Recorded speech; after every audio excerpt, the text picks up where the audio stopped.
Welcome to the Investor Fuel Real Estate Investing Show, where I interview the nation's top real estate entrepreneurs, industry leaders, and other amazing entrepreneurs to help educate and inspire you to take your business and your life to the next level.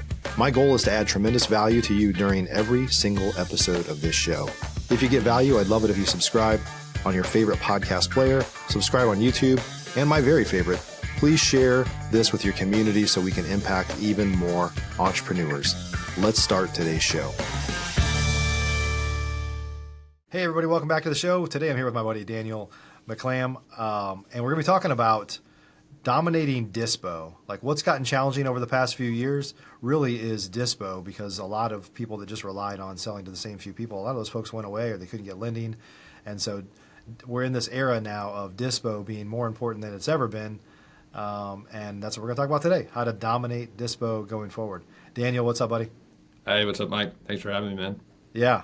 So can't help but notice you used the Christmas gift of the canvas as a blind on your window right behind you there.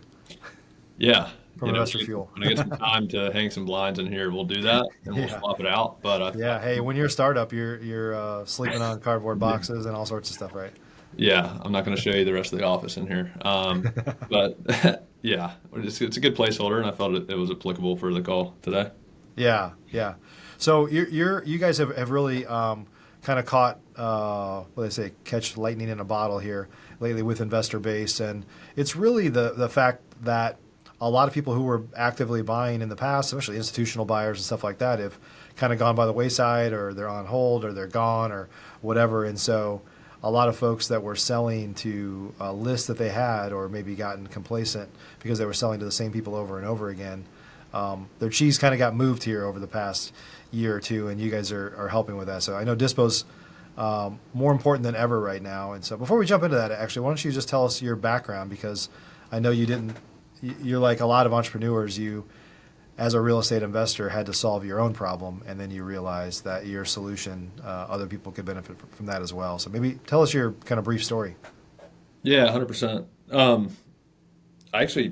I majored in commercial real estate, and then I was a commercial real estate broker for 3 years. Loved it. Decided to get into wholesaling when my older brother Andrew got into it and started to form some relationships with some of these institutional buyers. So long story short, jumped in over the course of 2 years. We probably sold, 150 deals or something like that to only institutional buyers, right? So this was 2021, 2022. It was a lot of fun back then, right? Dispo was pretty fun, pretty easy. All good things must come to an end. So 2022, it got a little bit challenging, right? We had scaled really quickly. Our wholesale business did.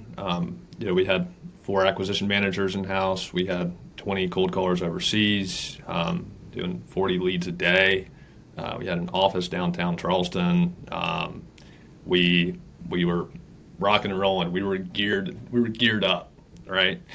Like October 2022, man, rates went up, and a lot of these people we were sourcing deals to, across 10 different markets, we were working with probably 10 different hedge funds, and essentially like almost all of them just kind of turned the money off at that point in time. And it created a really difficult time in my wholesale business because we'd never sold a deal to a local flipper landlord before. So essentially what we had to do is recreate how we found qualified buyers, right? And not only that, but who was going to pay the most, because that's how we build our business. Is we're going to chase the hedge fund who's paying 110% of ARV, right? And that's where we dump our marketing in. So we still had the same methodology, and that blossomed into InvestorBase and what it is today. We created a manual process of identifying flippers and landlords, and just sped the process up, automated it into what you see today. And to your point, we realized that a lot of other people had the same issues as us due to the times, right? Dispo got really tight. And we started to offer the product to other people and did a hard launch in April, and now I'm on your podcast. What's funny is, we had a guy recently at Investor Fuel that was, we were talking about improving his profitability, and he said something that I know a lot of real estate investors do is he has, a handful of people that he sells most of his deals to and keeps going back to the same people. And I've been guilty of that in the past, where somebody, and then what happens is like your kind of quote best customers start to say like, "Hey man, I'm a good customer. Like, can you knock $5,000 off?" And you're like, "How about like a beer?" So, but he even said, this guy, you know who he is because he's using your product now, said, and they're my friends and my buddies and stuff. So he's like, I want them to make money too. So I'm not that we don't want anybody we sell to make money. We don't want anybody to lose. But at the end of the day, you have to kind of maximize your profitability. Otherwise, you're leaving money on the table. And I think that's one of the things that you guys are doing really well is you're helping investors identify the people that are not on their list they don't even know about.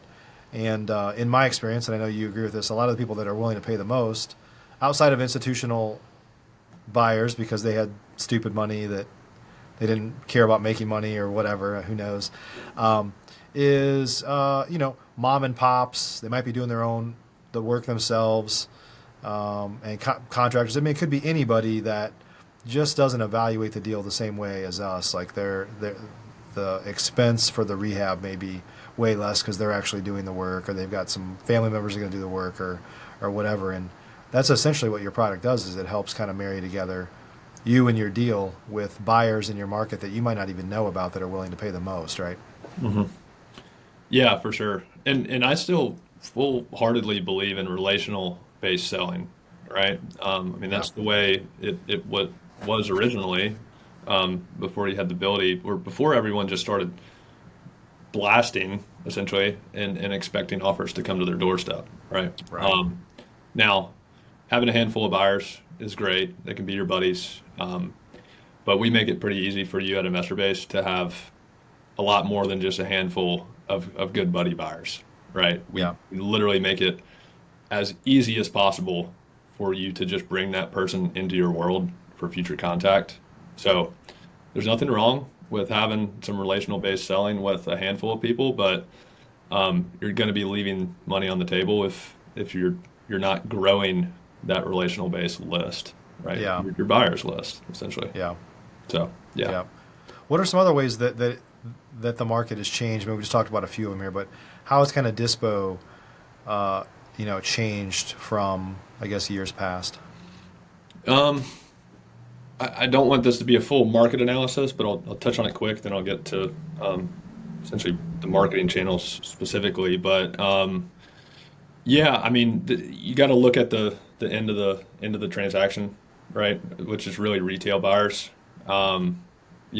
Rates are at an all-time high within the last 4 years, so the market is still really tight, right?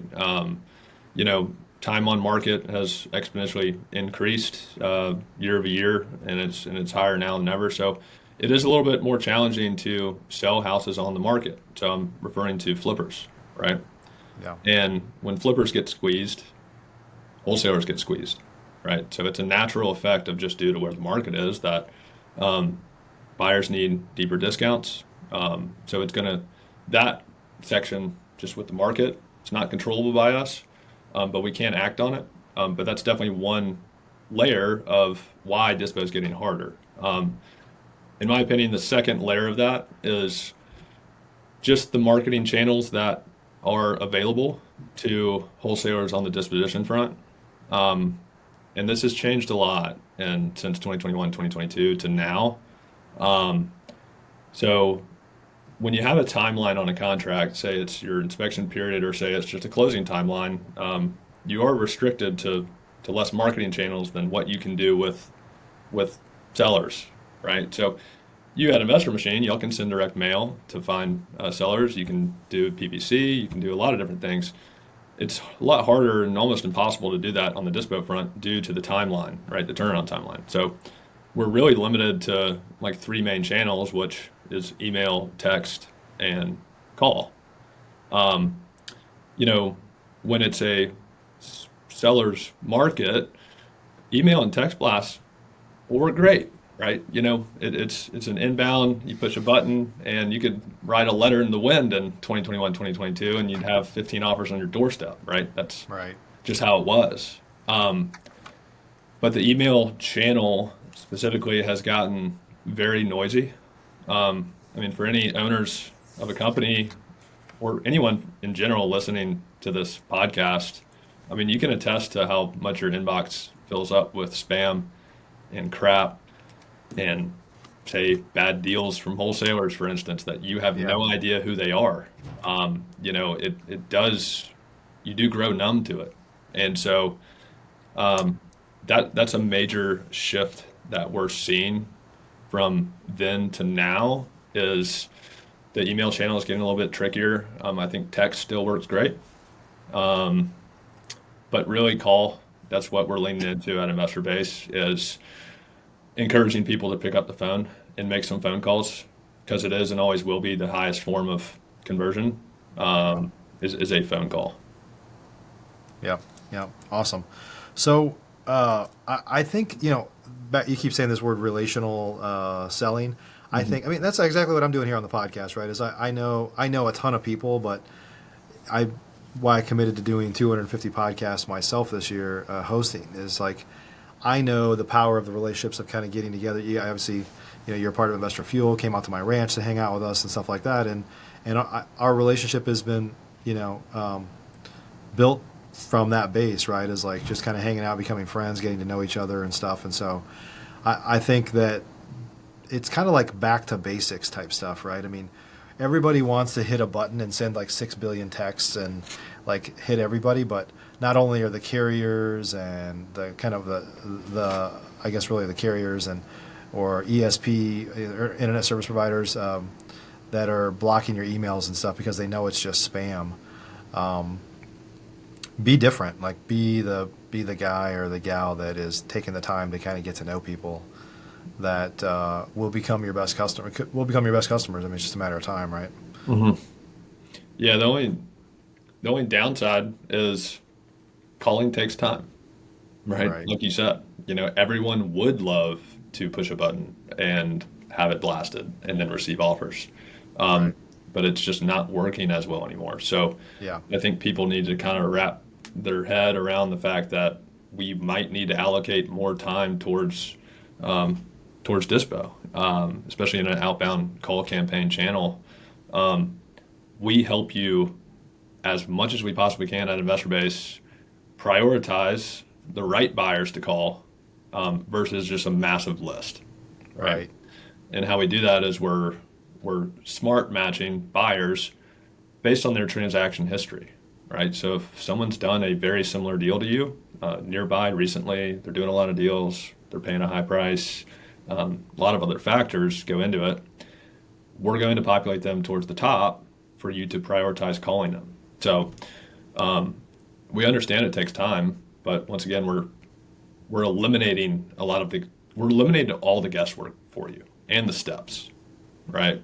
To create an effective call campaign.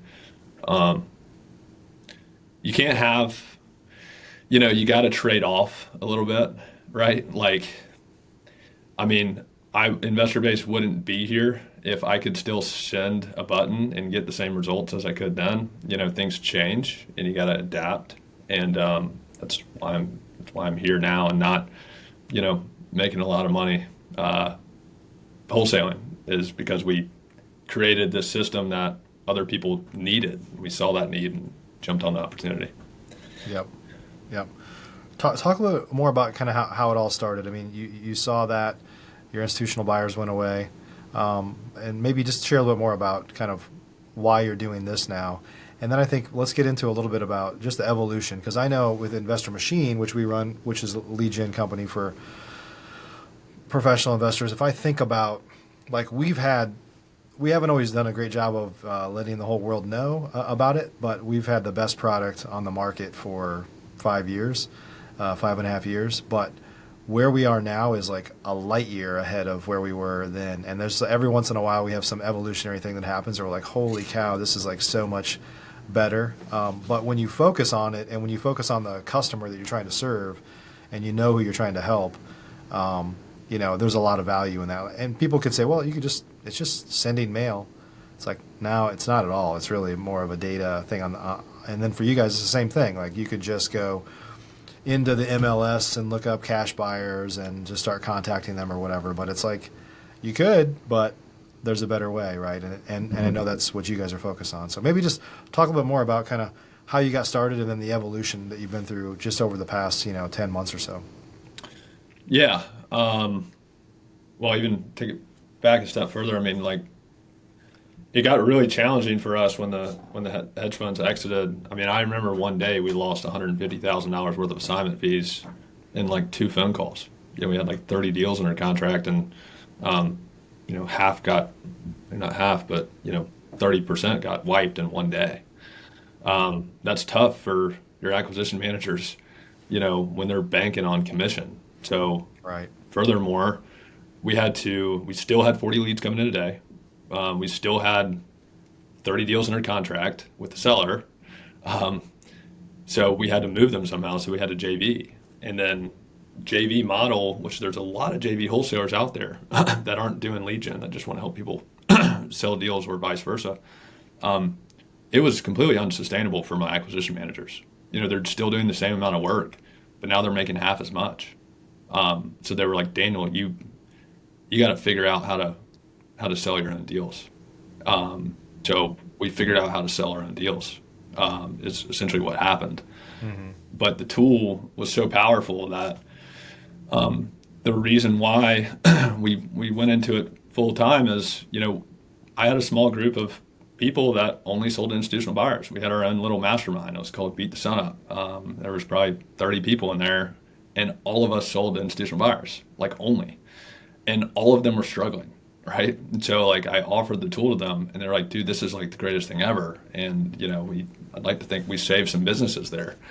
And seeing that, I realized that there's so many other people out there struggling with the same problem, maybe not specifically with the institutional buyers, but just with Dispo in general. So we offered it to a lot of people that we knew, and they were like, man, you got to roll this out. So we found joy and value in actually helping people's businesses to start, and we still do.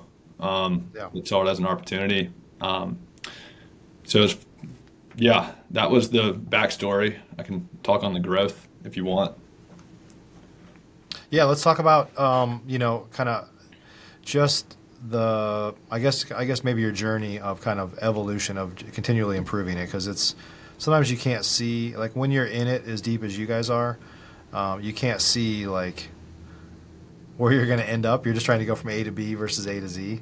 Mm-hmm. And it's amazing kind of the transformation and the value of the tools that you create over time, because it seems incremental. It seems like it's little things here and there, but when you look back, it's like the gap versus the gain type, mentality of like there's just massive transformations to where nobody can keep you, and the value you're adding to the community is bigger than what you ever thought it would be. Right. Yeah. So to start, we needed to identify like verified flip and buy and hold deals. Pulling together the raw property data and a quote unquote cash buyers list was just completely inefficient. We had to scrub it. We had to go do a 5-step process to produce the people that we actually wanted to talk with. So that was step one, and that was like V1 of InvestorBase.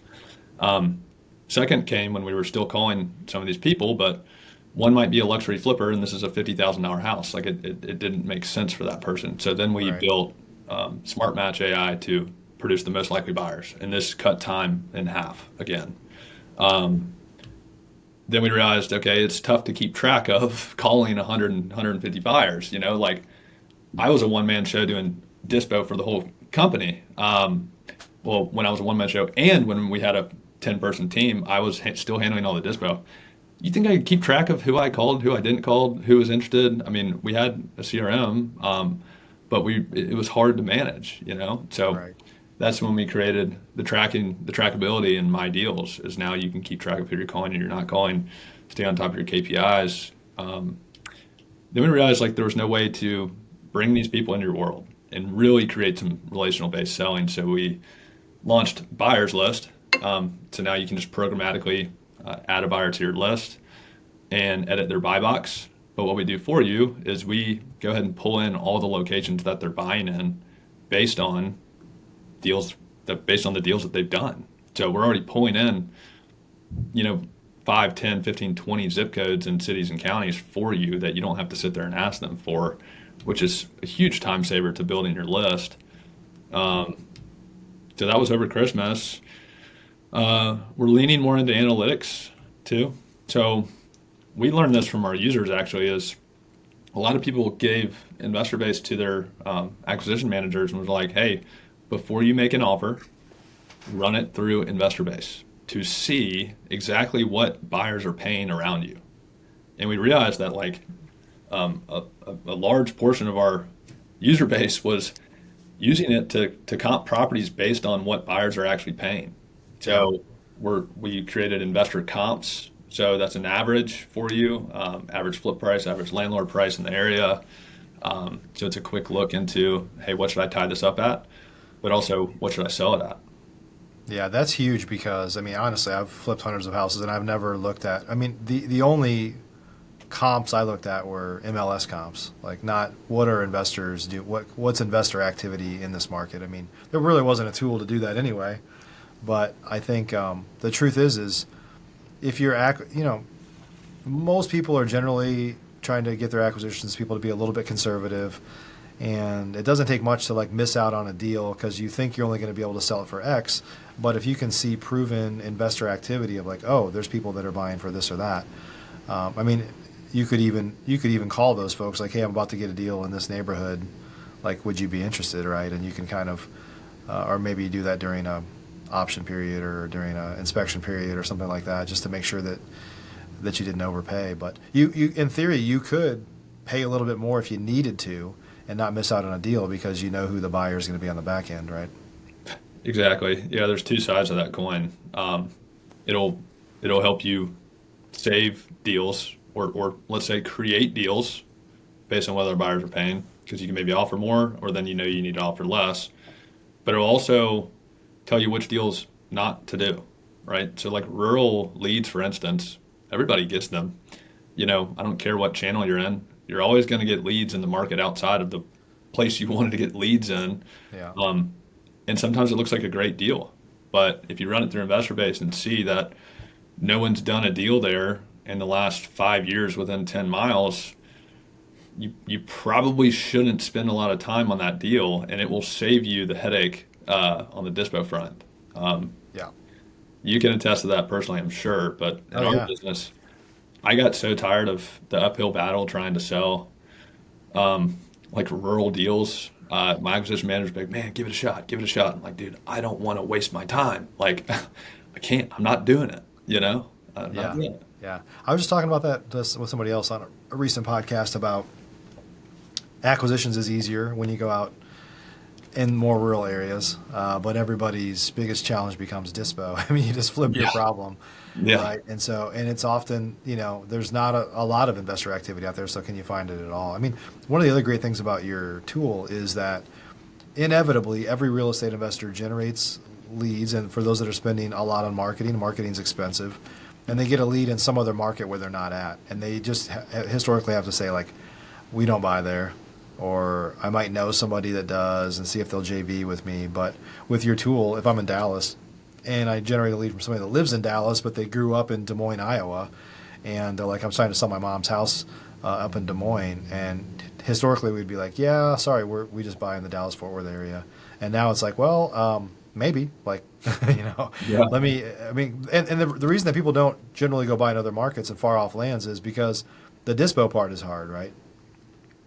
Yeah, 100%. Yeah. And it still is, right? InvestorBase will help you,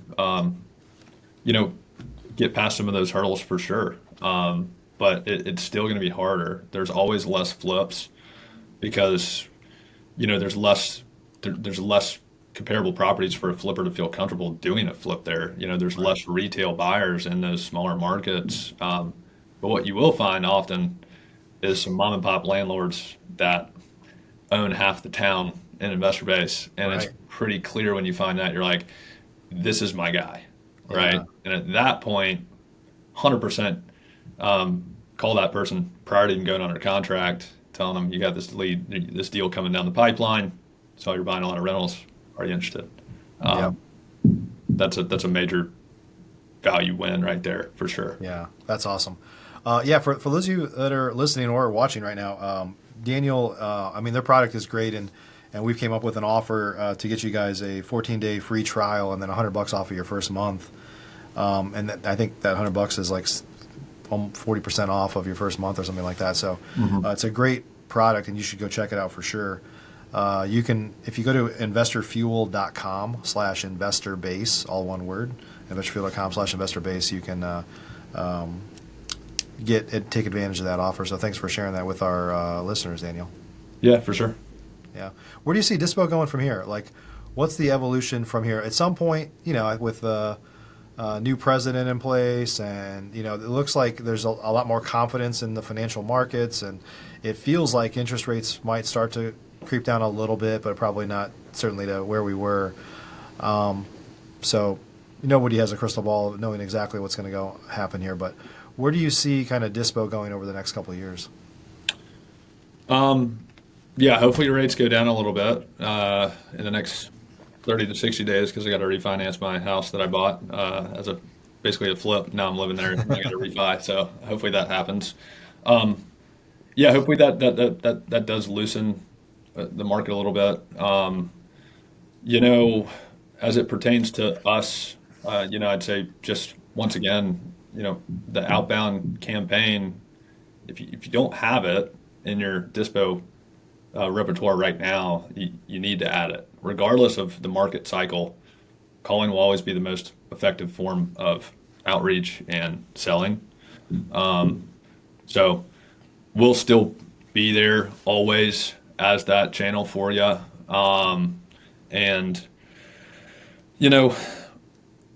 I think I don't see rates dropping enough, in the next year for it to make a significant impact to affordability for buyers at the end of the day or at the end of the transaction cycle. So I do feel like we're going to be in a little bit of a tight market for the rest of 2025. Further than that, I can't say for sure, but definitely it's already hit us. I mean, 2024 was a lot of wholesalers. I mean, we onboarded over 1,000 wholesalers in 8 months last year, and people are feeling the squeeze for sure. There's a squeeze, so it's already happened. We're just in it now. Yep. Well, in my experience, I've had this conversation a few times over really a lot, like even this week, is there's a ton of people that are thriving right now as well, right? So in my experience, it's the people that are putting the right people, processes, systems in place and really doubling down on staying focused on their business. Like those that are like, hey, maybe I should be a crypto day trader or something like that, or kind of getting shiny object syndrome, or maybe I should jump into another asset class or whatever, are the ones that are struggling the most. So the ones that can't get out of their own way because they're either stuck in how it used to be or jumping into other things, they're struggling. And those that are kind of really adopting new technologies like InvestorBase and surrounding themselves with people like at Investor Fuel that are like figuring out how to put their heads together and kind of run circles around their competitors in the market and things like that. If you're really laser focused on growing this business, a lot of those folks are doing really well right now. Mm-hmm. So. Yeah, everybody has shiny object syndrome for sure. We get a lot of that over here just because we get a lot of opportunities put in front of us. So it's tough to stay in the lane and optimize and focus on the features that will really move the needle the most. I'd say it's similar for any business. Yeah, awesome. Well, Daniel, thanks for joining me today and sharing your story and sharing a little bit more about InvestorBase and how to dominate with Dispo. Yeah, man. Thanks for having me, Mike. Anytime. Yeah, always good to see you. You too, brother. Everybody, thanks for joining us today. By the way, again, go to investorfuel.com/InvestorBase, all one word, and you can learn more about the InvestorBase product. And if you use that link specifically, you get a 14-day trial and $100 off your first month. So it's a no-brainer to go check it out. And you're going to find some people right in your market, right in your backyard that are buying that you didn't even know who they were. And those are new opportunities for you to build relationships and work with those folks. So thanks again, Daniel. Great to see you, buddy. Yeah, man. You too. Everybody, we'll see you on the next show. Take care. Thanks for joining us for today's show. You can learn more about the amazing benefits of the Investor Fuel Mastermind community, including surrounding yourself with hundreds of other rock stars, 100% financing on your deals, and members-only discounts from vendors you're likely already using that, as a member of Investor Fuel, will save you more than the cost of your membership. Visit investorfuel.com to learn more.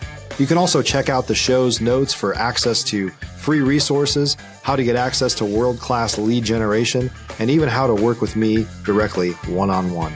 Don't forget to subscribe so you never miss another episode. See you on the next show.